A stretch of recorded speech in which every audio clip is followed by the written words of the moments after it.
me dar uma maçaneta, Evaldo, por favor, Evaldo, a palavra é toda sua. Quero que você coloque aqui para você. Prefere falar com o microfone ou pelo som? Pode ser. Tá bom, altura? É ótimo. É muito bom para mim. Nós possamos estar aptos a receber as bênçãos de Jesus. Eu aprendi com uma palestrante muito conhecida, Deusa Nogueira, no Leão Beni. A Deusa, uma vez fazendo uma palestra, ela falou assim, no início da palestra, que Jesus nos abençoe na noite de hoje.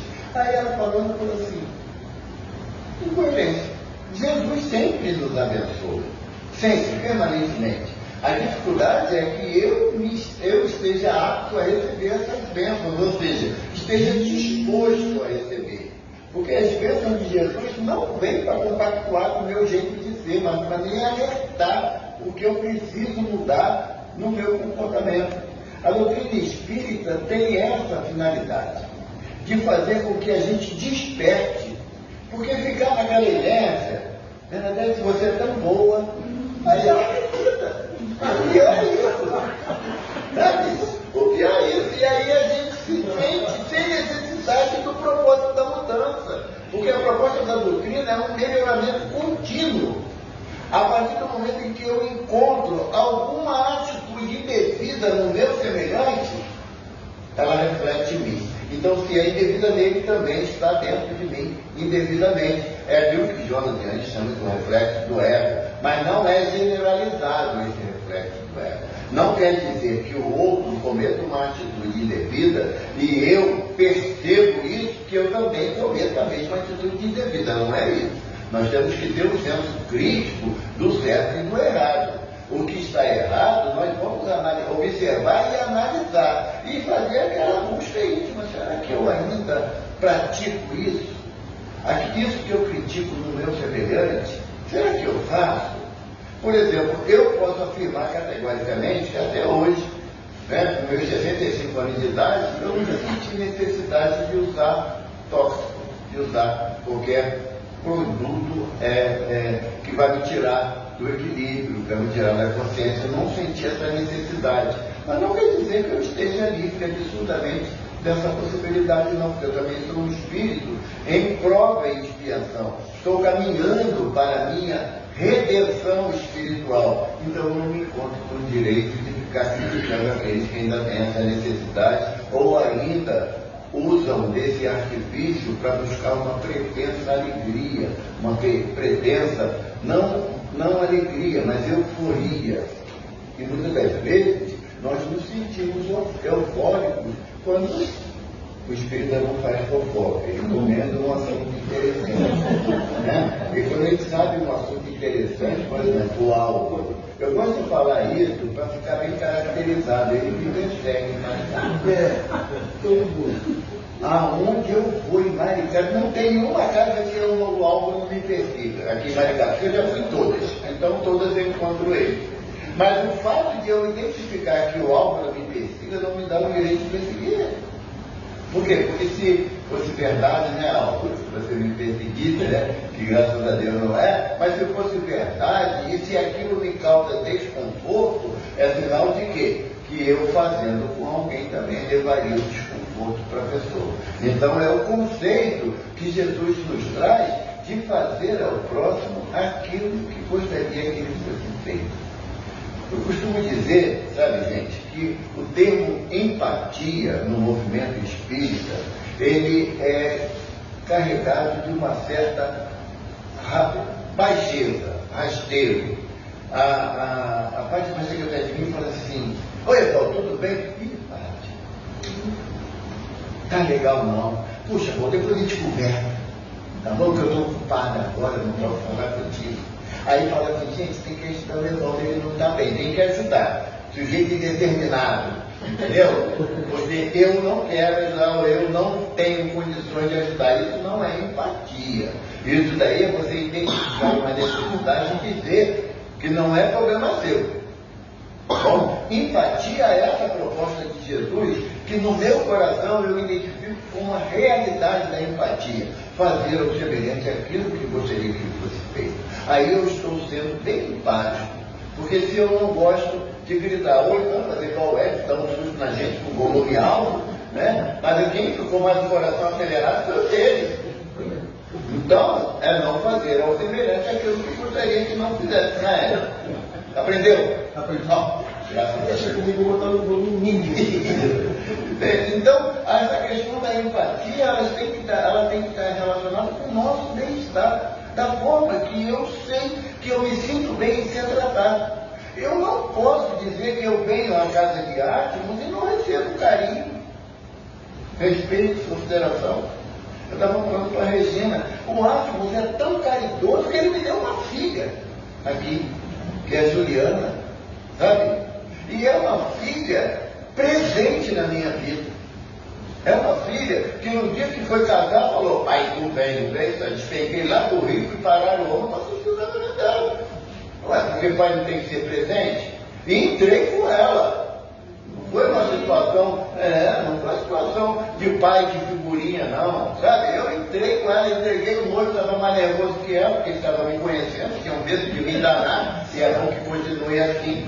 Eu falo para ele, né? Por quê? Porque a gente tem que ter, aqui no Átimo, é uma casa que eu venho, porque eu venho para os amigos. Eu não venho como tarefa, tem que ir Maricá, fazer palestra, por longe para caramba, não, eu venho com alegria.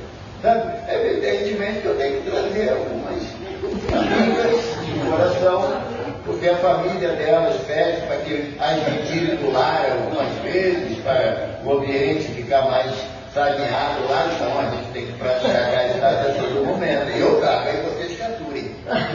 É a compensação legal. Mas a proposta da doutrina espírita não é massagear o nosso ego.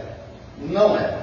Quem gosta de receber elogio está no conceito filosófico religioso errado. A doutrina vem para tocar na nossa ferida, naquilo que a gente não gosta de ouvir. Por exemplo, Evaldo, você é muito orgulhoso, mas eu estou lutando, eu estou me esforçando, não estou nada. Estou nada. Ou então, Evaldo, você precisa melhorar. Eu estou tentando, cascata. Porque quem quer, faz.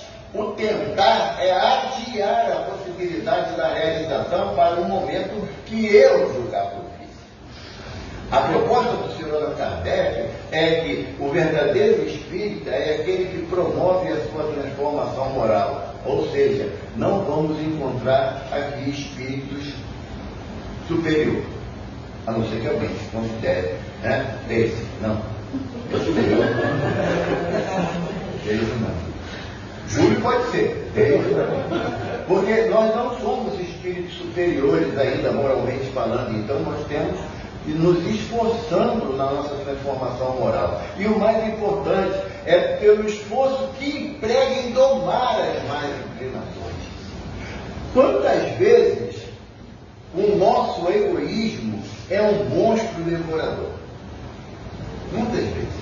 É mais feroz do que um leão na savana africana. O nosso orgulho, a nossa prepotência. Sabe com quem está falando? Um espírito tão necessitado quanto todos. Então a doutrina espírita vem pontuar isso. E quando a gente procura um tema para que a gente possa abordar, não dá para pegar um tema que a gente fala até de forma até um pouco pejorativa, água com açúcar. Não dá, tem que ser um tema que nos cause o impacto, o choque. E aí nada melhor do que isso do que Emmanuel. O André Luiz, como uma página de abertura, é um tema, uma proposta de análise muito contundente. Ou seja, nós não conseguimos enganar mais a espiritualidade. Nunca enganamos. A gente achava que enganava, mas não conseguimos enganar, porque a gente não engana nem a nós mesmos. Todas as vezes que eu quero abanar a brasa do meu ego, eu começo a falar, você está se esforçando, está legal. Gente, é incrível. Parece, sabe aquele desenho animado que tem um anjinho e o diabinho? O diabinho fala assim, você está num esforço danado, tem que ser recompensado. Aí o anjinho, que é o meu mentor, né, Leonel, ele fala assim, desce do pau. Desce do pau, que quando tu cair, o pau que é alto, tu vai cair de cara no chão e vai machucar. E machuca. Todas as vezes que você começa a se achar muitas possibilidades e começa a olhar de rabo de olho para o outro que não faz tanto quanto você, sabe por que o outro não faz tanto quanto você? É porque a tua dívida é maior. Sabe? Então você tem que fazer muito mais do que o outro.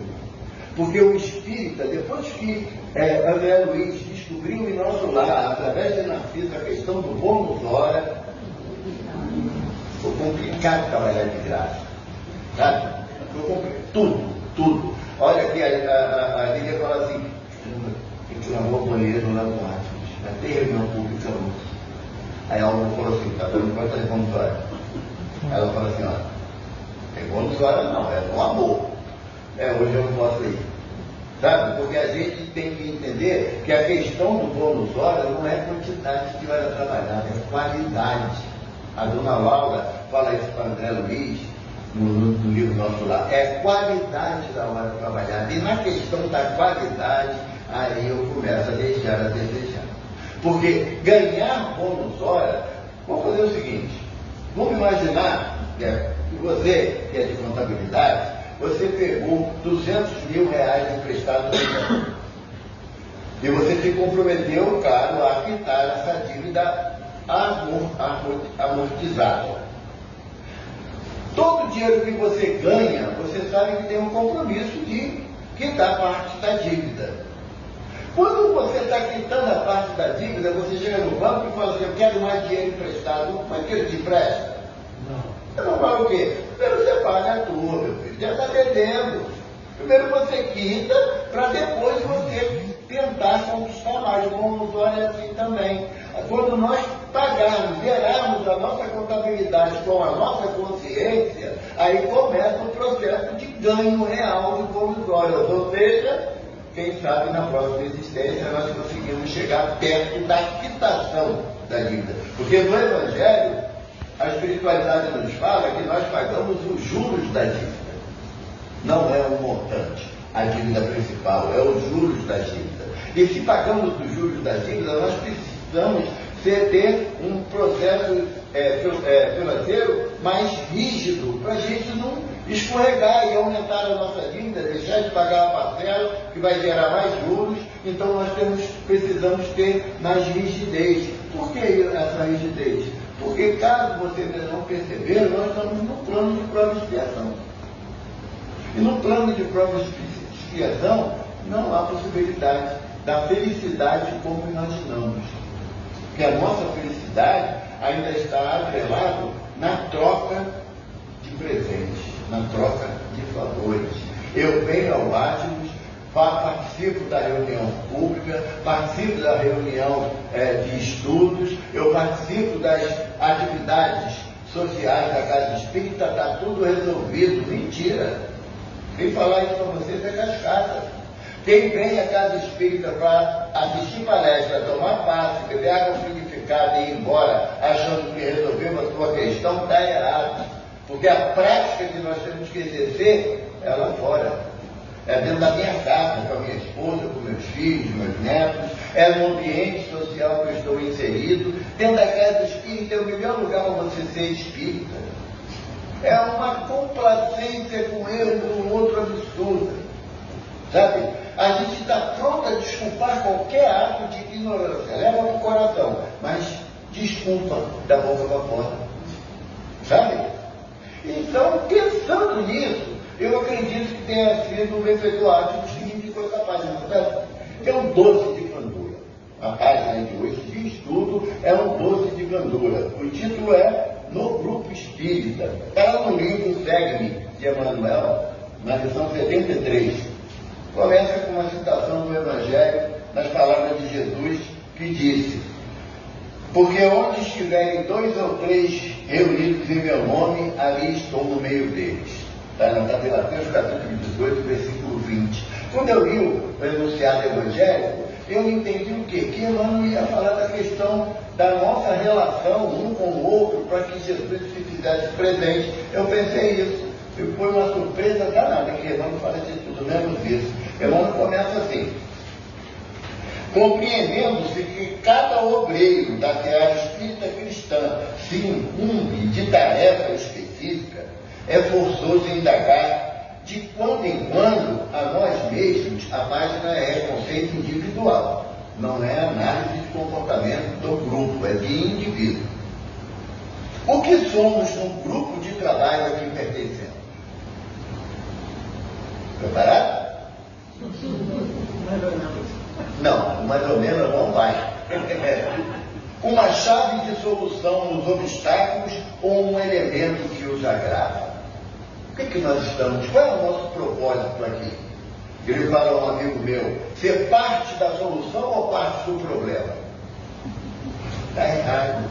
Essa lâmpada aqui tem que chegar mais para lá. Não está muito errado. Ela tem que ser do outro lado. É último.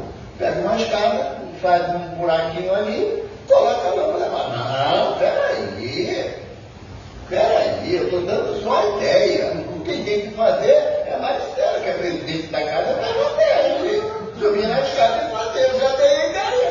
Olha como é que eu sou legal. Estou colaborando com a casa, não é isso que ela não fala. Eu tenho que ser parte da solução. Se eu colocar a lâmpada lá, eu vou obrigar essas daqui a trabalharem mais. O que eu posso fazer para ajudar? Posso botar mais uma ali. Mas, Maristela, você autoriza eu botar uma lâmpada ali? Pode. Mas você vai comprar a lâmpada? Ah, Maristela, a gente quer tudo. Tem que puxar o fio e pagar, não tem fio na casa. Ah, pelo amor de Deus, Maristela, ninguém vai fazer, não é eletricista, ninguém aqui mexe com eletricidade, não. Sabe? A gente dá as soluções, mas que o outro abracem a nossa ideia e faça por nós. Eu estou falando hipoteticamente na lâmpada, mas é em tudo. Em tudo. Quando nós chegamos aqui e sentamos nas cadeiras, alguém passou a mão para ver se estava com poeira? Alguém passou? Por quê? Porque a gente sabe intimamente que tem alguém que é responsável de passar um pano na cadeira. Mas por que eu não chego mais cedo e faço isso ao invés de ficar se testemunhando que está limpinho ou não? É você ser parte da solução das necessidades da casa. Todo mundo fala que o Atmos é a minha casa, mas a gente não zela pela casa que nós arbitramos ser nossa. Alguém já chegou para você e perguntou se foi a conta de luz esse mês? Entendeu o que é participação? É você estar inteirado nas necessidades da casa, porque do céu cai chuva e raio. Dinheiro não cai ainda. Gosto muito da exploração de Antônio Meleco, já na espiritualidade, mas é a vergonha do Antônio Meleco, na externa.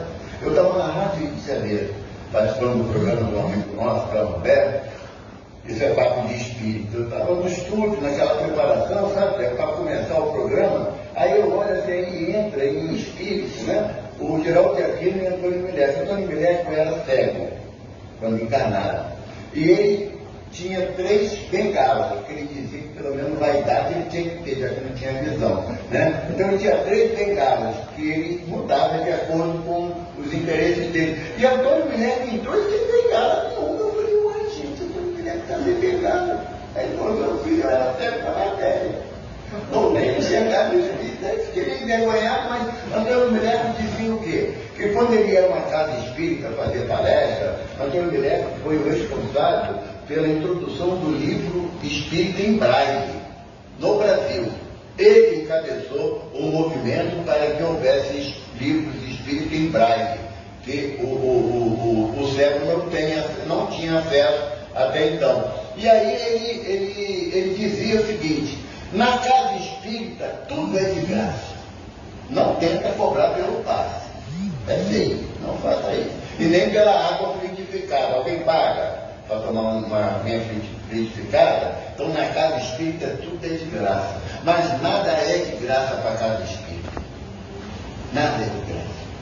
Lá no Rio, eu não sei aqui em Maricá, mas lá no Rio, as instituições religiosas, seja qual for, são isentas de IPTU. Já é uma ajuda bem considerável. Tá? E tem também uma isenção de ICMS na conta de luz, na conta de água. Ajuda pra caramba, tem que continuar pagando. Então, a mulher fala que não é nada tudo é de graça na casa espírita, mas nada é de graça na casa espírita. Então, se eu digo que o Atmos é a minha casa, que eu amo essa casa, que eu chego aqui e eu sinto um conforto muito grande, não zelar pelas mínimas necessidades que a casa me propõe? Porque senão, como diz Emmanuel, eu vou ser um elemento que agrava, porque estarei sempre pronto a criticar alguma coisa que no meu entendimento não está bom, mas eu não chego para perguntar por que não está da forma que eu acho. Porque da ideia é maravilhoso, a execução dela que ninguém quer participar. Aí Emmanuel fala assim, olha só, um companheiro assíduo às missões ou um assistente que por desfastio, por preguiça, aparece de vez em vez.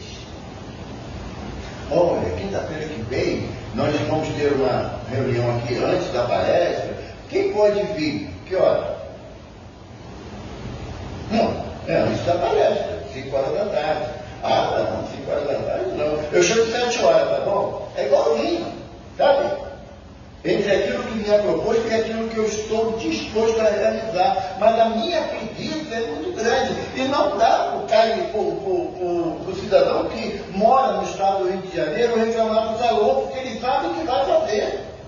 Ele sabe que o verão aqui é um sol para cada um, então não é desculpa para deixar de realizar as tarefas que estão programadas na casa espírita. Não é motivo. É a falta de comprometimento com a doutrina, porque a casa espírita é onde nós aprendemos a doutrina que nós dizemos que professamos. Então eu tenho que ter essa percepção. Aí Emmanuel começa a pegar um pouco mais leve, tá? Ele fala assim, um amigo que compreende e ajuda, ou um crítico inveterado que tudo complica ou desaprova. Tá bom. Branca, suja muito. Eu tinha que ter uma cor mais forte, mais fechada, né? Porque, poxa, ali o Edson senta ali, bota a mão na parede, é tudo preto. Não é que dá mesmo? Parece brincadeira. Foi você não, né? Sabe? Tá bom. Usa luva. E aí?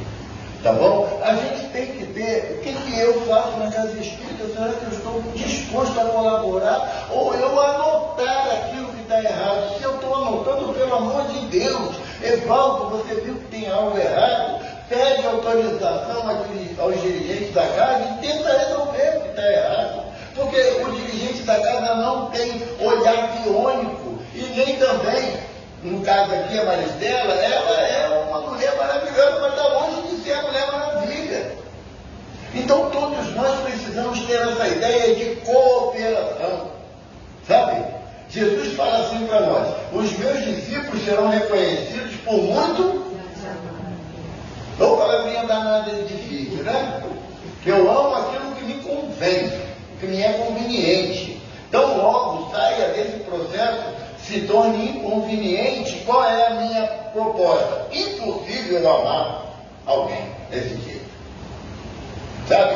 Eu coloco até em descrédito a afirmação do Mestre Jesus. Se eu faço isso com Jesus, imagina um com o outro. Como é que eu vou colocar a opinião do outro abaixo da possibilidade de análise se eu já não levo em consideração aquilo que Jesus me propõe? Não esqueçamos, questão 621 do Livro dos Espíritos. Deus tem oferecido ao homem algum espírito que sirva de que modelo? Resposta: vê que Jesus é a mais curta das 1019 perguntas e 238 contra-perguntas do Livro dos Espíritos. Vê que Jesus. Então, se Jesus é o meu guia e modelo, eu evidentemente que não tenho capacidade nenhuma de imitar Jesus, mas eu tenho a possibilidade de me esforçar para aplicar os seus ensinamentos na minha vida e não na vida do outro. Olha, Jesus mandou perdoar 70 vezes 7. Que absurdo, você na quarta mágoa da irmã. Não é essa a proposta. Se eu sei que eu tenho que perdoar 70 vezes 7, eu não tenho o direito de elencar ninguém como meu desafeto. Olha que trabalheira.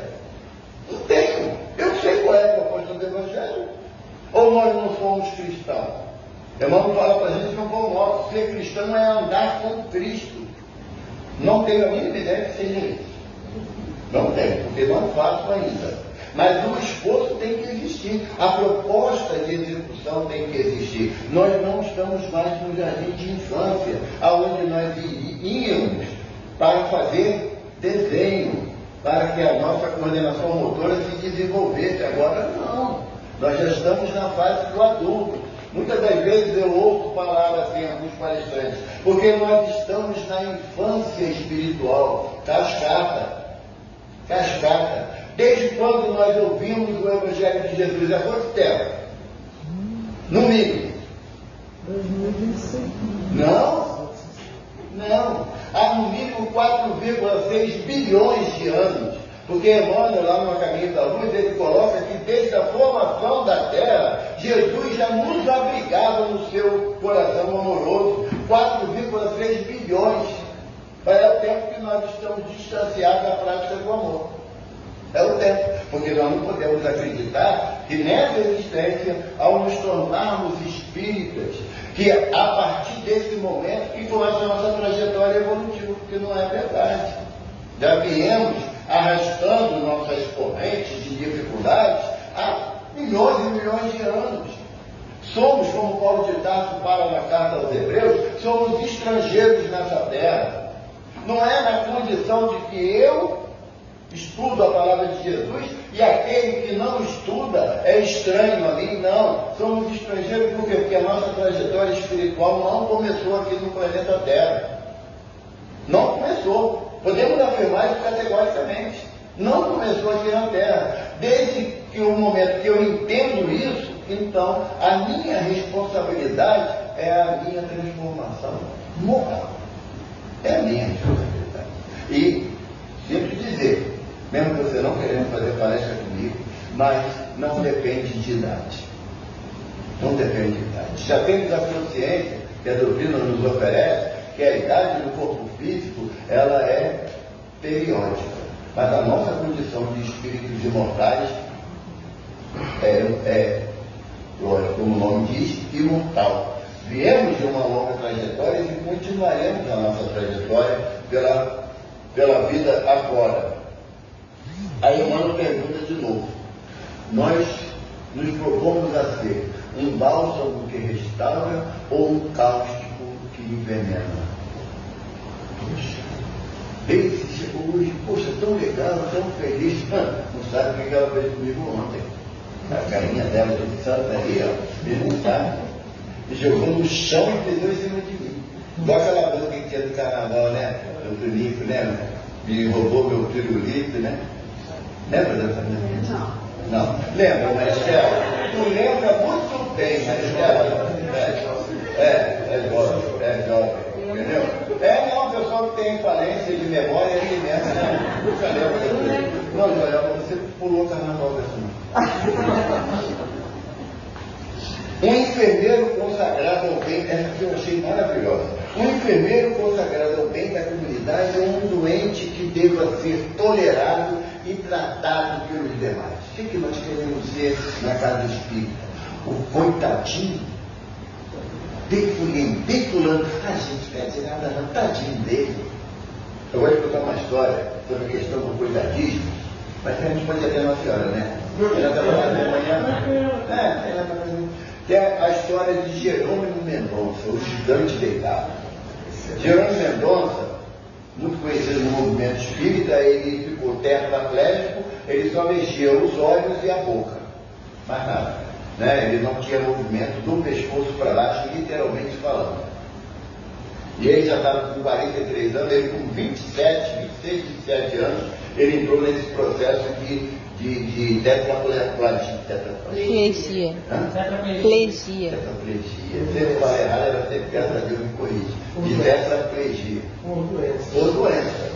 Ela, é da esclerose lateral amiotrófica, esse trem aí mesmo. Ele com 26 a 27 anos, ele estava nessa condição. Movia só os olhos e falava, ouvia. Enxergou como um período, depois ficou cego também. Né? E Jerônimo, ele já estava com seus 43, 44 anos e ele foi acometido de uma hemorragia intestinal muito forte. E a hemorragia sujava a cama toda de sangue, ficava aquela coisa bem vermelha mesmo. E ele pediu, ele morava em Tuiutaba, que era a uns 400 quilômetros de Uberaba, e ele falou, gente, eu não quero morrer sem vestir. Eu preciso vestir. Eu não é que eu vou botar você num carro para te levar lá, é muito longe, tu não vai aguentar, mas eu preciso vestir, eu tenho que me despedir do Chico. Chico me ajuda muito, eu tenho que despedir, pede a um, pede a outro, que pediu a outro, e alguém arrumou um avião, e conseguiram botar a marca de Jerônimo dentro do avião, o avião aterrissou lá em Uberaba, e um sábado de manhã que o Chico fazia a sombra do abacateiro, o estudo, mas ele tinha primeiro, ele fazia o estudo do abacateiro de 10 a meio-dia. Meio-dia ele distribuía um sopão para as pessoas necessitadas. E quando, por volta de quase 11 horas, eis que entra a marca de Jerônimo, dentro do centro da União Espírita Mineira, União Espírita Cristã, e Chico fala, gente, Jerônimo veio nos visitar, vem aqui, Jerônimo, vem receber o nosso carinho. E Jerônimo, empurrando a maca dele, que ele tinha uma rodinha, né, chegou e Jerônimo falou, Chico, eu estou morrendo. O Chico, eu também, Jerônimo, todo mundo vai morrer. A minha vida está por um fio, Chico. Meu filho, Emmanuel fala que a vida é assim, é um fio. Mas tem fio de cabelo, fio de naio, tem fio de barbante, fio de aço. O que engorda o fio da vida, o que engrossa o fio da vida, é o trabalho no bem, Jerônimo. Mas, Chico, eu estou andando com atestado de óbito já assinado pelo médico, é só botar a data. Que bom, Jerônimo, assim não dá trabalho para ninguém, não é, meu filho? Está com meio caminho andado. Mas, Chico, olha a hemorragia que eu estou. Jerônimo, não tem jeito não essa hemorragia. Não tem jeito não, Chico, tem não, meu filho. Tem não, porque você vestiu a capa do coitadinho. Coitadinho do Jerônimo que está em cima de uma cama há tantos anos. Coitadinho de Jerônimo que não mexe para um lado nem para outro. Coitadinho de Jerônimo que não consegue, nunca mais levantou da cama. Você vestiu a capa do coitadinho. E quando Jesus veio para todos nós, dizendo-nos que ele veio, que aquele que nele crê não morre jamais, você está querendo morrer. A hora que você sair da condição de coitadinho, a vida irá florir para você. Aí, Jerônimo envergonhado, então, Chico, posso ir embora, né? Pode, Jerônimo, vai embora sim. Aí levaram a marca. Quando chegou na porta, Jerônimo pediu para parar e gritou de lá, Chico, fica na paz. Aí o Chico gritou, tira o zelo, fica com a pá na mão, Jerônimo. E só o trabalho no bem que dá paz de consciência. Então, se nós queremos chegar aqui na casa espírita, na condição do coitadismo, e não existe coitadinho à luz do Evangelho de Jesus, depois dessa situação, Jerônimo ficou mais 20 anos na matéria. 20 anos. Ele desencarnou com 64, 65 anos. E ele, antes de desencarnar, ele tinha fundado 2 casas espíritas, uma creche espírita e tinha editado psicofonicamente 5 livros espíritas. Gravou isso. Além de gravar isso. Obrigado. E eu venho aqui, lá no Rio, de carro, na minha amiga Israel, no ar-condicionado. E vou reclamar de quê? Qual é a vantagem que eu estou fazendo? Nenhuma, gente. Então não tem coitadinho, não está enfrentando dificuldades, para isso a gente está no plano material, para entender as dificuldades e nos superar. Não é deixar se levar pela dificuldade, pelo problema, não. Evandro, a gente tem que ser forte sempre? Não. Temos direito de chorar. Eu tenho que chegar aqui, sentar na cadeira e falar, mas Estela, me ajuda que estava aqui do meu lado. Eu estou precisando de amparo. Eu estou precisando de ajuda espiritual, sim. Eu tenho direito a fazer isso, mas eu não tenho o direito de me entregar às minhas dificuldades. Porque Paulo de Tarso fala que aquele que crê em Cristo, nova criatura é, não é que o teu passado foi apagado, não, você vai ter que mudar o teu comportamento a partir do momento que você se intitula como cristão. Tem que mudar o comportamento. Porque fazer a mesma coisa, tem um pensamento que diz que não tem como você fazer a mesma coisa esperando um resultado diferente. Eu quero sair do ácido, eu vou para cá, bato ali na parede. Não, eu vou sair do ácido, eu vou sair daqui, andando nessa mesma direção, batendo na parede. Não, eu tenho que mudar a minha direção, e essa é a proposta da espiritualidade. Se até hoje, o jeito que eu venho fazendo não deu certo, eu continuo criando um problema, não tem que me preocupar com os problemas que criam para mim, não é de minha autoria.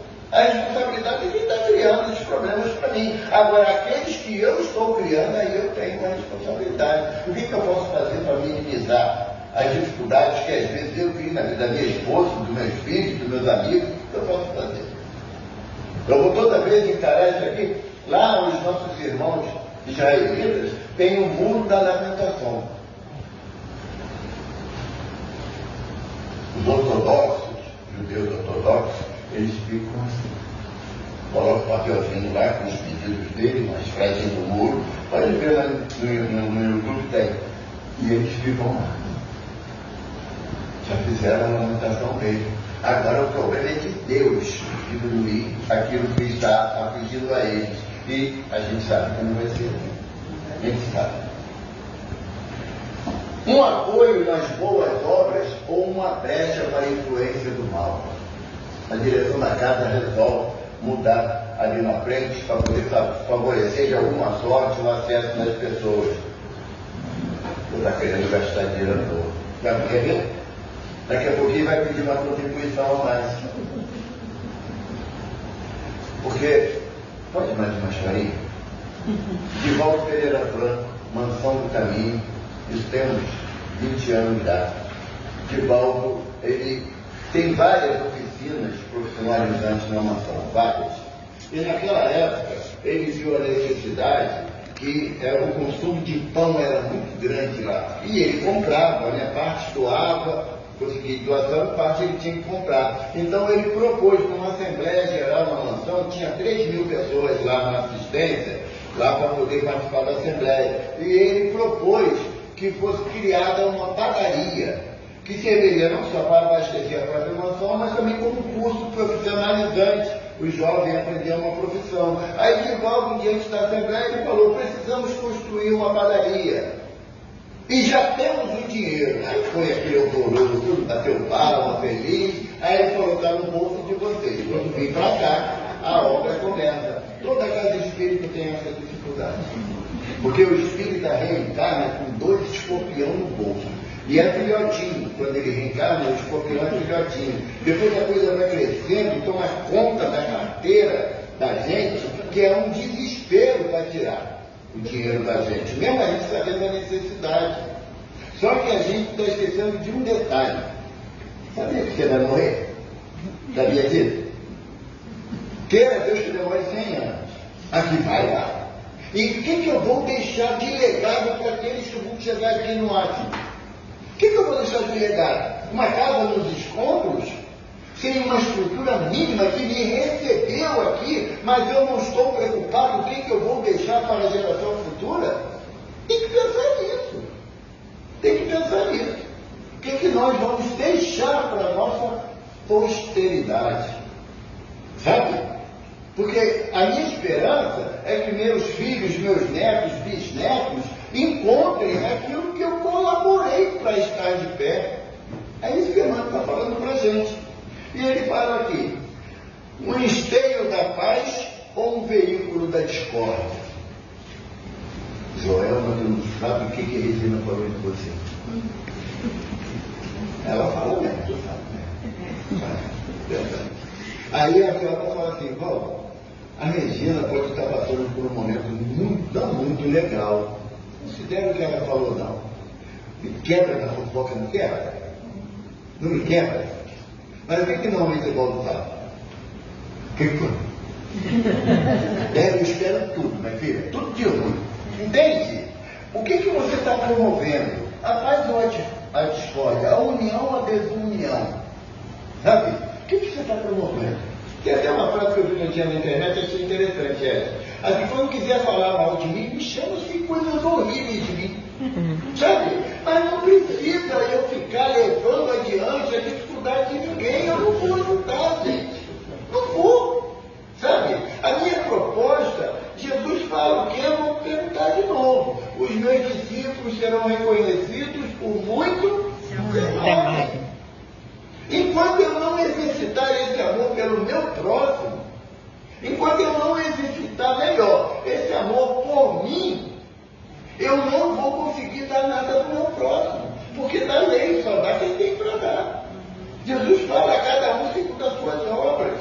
Então, para que eu possa exercitar o amor, eu tenho que começar um processo de auto-amor, como Joana fala, de autoajuda, de auto-perdão. Sabe? Você cometeu um erro absurdo ontem. Veja aí, a extensão que for, um erro que te marcou muito. O que você pode fazer hoje? Vai dar para modificar o erro de ontem? Você se prepara para não cometê-lo hoje, amanhã e adiante. Porque Jesus não está preocupado com o que a gente fez. Ele quer saber o que nós vamos fazer de hoje em diante. Da mudança, como ele falou para a mulher chamada adúltera, porque hoje já sabe que essa afirmação não é justa, porque se tem uma mulher adúltera, tem que ter um homem adúltero também. E a lei de Moisés mandava apedrejar os dois. Os dois. Mas a gente, homem, adora cortar o dedo, que é a maravilha. Né? Adora. Na mulher adúltera, o que Jesus fala? Vá e não peque mais, não estagne no erro cometido, não pare no erro cometido. Você já errou. Qual é o processo do arrependimento? O refazimento da tua ação. Se eu cometi alguma ação injusta e eu me penitencio por isso, eu tenho que me esforçar, me vigiar para não cometer de novo o mesmo erro. É a proposta de Jesus, não é de Paulo, não. Quando ele falou para a mulher, vai e não peque mais. A Amélia Rodrigues tem um complemento dessa história bonita. Vale a pena a gente pegar o livro Primícias do Reino, que vai aprender muita coisa sobre diversos fatos que estão na narrativa de ações de Jesus com o povo. A proposta tem que ser de apaziguamento. Lembra que o mestre fala? Eu vos dou a minha paz. Paz que o mundo não tem para dar. E eu quero ficar em paz com o mundo falando mal do outro que todo mundo está falando. É o sentimento de bando. No caso da mulher adúltera, o que levou os homens a pegarem a pedra? Sabe o que levou? Porque tinha três sacerdotes arrastando uma mulher, e os sacerdotes estavam com uma pedra na mão. Qual foi o sinal que ele deu para o povo? É adúltera. Eu não sei quem é, mas a minha pedra está aqui. E a gente ainda fica fazendo isso, mediante o erro do nosso semelhante. Ao invés de você estender a mão, cara, vem cá, minha irmã, vem cá. Vamos mudar esse pensamento. Cometeu o erro. O plano de prova de expiação, a gente vai errar assim. Lá na nossa casa, Centro Espírita Caminho Chico Xavier, nós temos, aos primeiros e terceiro domingo, uma atividade de tratamento espiritual com o Dr. Herman, sob orientação de Sheila e de Dr. Bezerra Menezes. E o Dr. Herman fala constantemente conosco. Se aquilo que você fez de errado te magoou, porque às vezes a gente comete um erro que a gente se magoa, fica triste com a gente, usa como experiência, não repita. Porque se te magoou, certamente também vai magoar alguém. Só que o outro, depois que você lançou a ação e ele magoou-se, você vai ter que mudar seu comportamento para o outro entender que você não fará novamente. Eu gosto muito de uma história que o Chico, ainda morando em Pedro Leopoldo, rapaz ainda, ele gostava de ir para o açude para refletir, fazer suas preces, fazer suas reflexões acerca do Evangelho. Porque naquela época não tinha obras complementares, né? Porque foi ele que escreveu 412 livros. Então ele refletindo sobre o Evangelho, Emmanuel se apresentou para ele. E Emmanuel falou assim: Chico, pega aquela pedra. Era uma pedra de tamanho considerável. Chico pegou e Emmanuel falou: joga lá no mar. Chico jogou a pedra e Emmanuel pergunta: onde está a pedra, Chico? Não, seu irmão, o senhor manda jogar na água, está lá no fundo. A pedra é o seu pensamento, a sua palavra ou a sua ação. Você sabe o direcionamento que você deu. Mas a pedra, quando cai na água, ela forma uma onda. Aonde essa onda vai parar, você não sabe. Então, assim são nossos pensamentos, nossas palavras, nossas ações. Temos que ter muito cuidado com aquilo que a gente pensa, fala e faz, porque a reverberação daquilo a gente não tem como parar, como impedir. E aí, enquanto eu poderia ter sido um elemento de paz, eu sou um elemento de discórdia. E adivinha para onde essa onda vai parar? Na minha consciência. Porque os atos que nós cometemos geram consequências, boas ou mais, são os atos que nós cometemos que quitarão essa condição. E, finalizando, Emmanuel pergunta: nós somos, no grupo espírita que nós participamos, uma bênção ou um provérbio? O que é isso? E é uma pergunta íntima. Não precisa responder, porque eu também não vou responder a minha, não vou dar minha resposta para não passar vergonha. Porque muitas das vezes eu sou um provérbio. E eu tenho que reformular as minhas atitudes, para que eu possa, estando numa casa espírita, poder compartilhar, como Jesus fala na parábola dos talentos, compartilhar da alegria do Senhor. O que é compartilhar da alegria do Senhor? É você chegar em casa, depois de um dia de tarefa aqui na Casa Atlas, deitar e falar assim: graças a Deus, hoje eu fui útil. É só isso. Sem fanfarra, sem bandeirinha, aplausos, é só a nossa consciência tranquila. Aí Emmanuel finaliza assim: façamos semelhante observação e verificaremos sem dificuldade se estamos simplesmente na doutrina espírita ou se a doutrina espírita já está claramente em nós. A pergunta de Emmanuel, a afirmação de Emmanuel, desculpe, é essa. O que eu posso responder? Em 2 minutos, eu estava lá na nossa casa, isso 2019, sabe? Porque a nossa casa é muito novinha, né? Nós vamos fazer 8 anos de fundação. Mas eu já estou no movimento espírita já há algum tempo. E terminou a palestra que eu tinha feito aquele dia, e uma jovem de uns 20 anos chegou para mim e falou assim: Senhor Paulo, quanto tempo o senhor está na doutrina? Ah, mas é. Botei o pedido agora, né? Mais de 40 anos, minha filha. Na mesma, o hospital espírito é problemático. Na mesma hora, o meu protetor falou assim: quanto tempo a doutrina está dentro de você? Aí eu virei com a menina e falei: minha filha, mas isso não representa nada. Nada mesmo. Enquanto eu não introduzir a doutrina no meu coração, eu vou continuar na falsidade de aparentar ser o que eu ainda não sou. Então, Emmanuel nos propõe, nessa página, que nós comecemos a analisar melhor os nossos atos e não do nosso próximo. Porque, como diz a Maria Teresa de Calcutá, quando ela estava num momento de íntima reflexão, um repórter da BBC de Londres chegou e esperou, aguardou pacientemente ela terminar as suas orações.